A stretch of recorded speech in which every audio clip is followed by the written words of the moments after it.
Okay, so your buttons came out. Doesn't matter. This is quick and easy to do.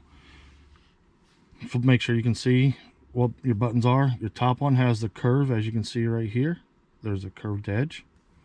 Take that, flip it over, make sure your remote faces down, put it in the top. There's little indentations here. Your next one's going to be your unlock button. Put that in and it'll drop in.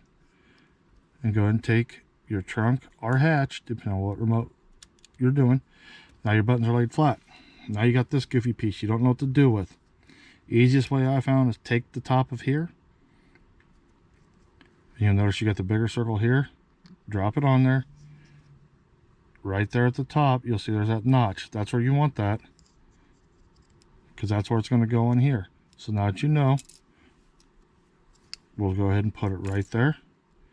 And you notice it drops right in. Make sure you pushed in. Everything feels good. Put your top back on. Push down. Don't lift up. Squeeze your remote back together. Now it's back together.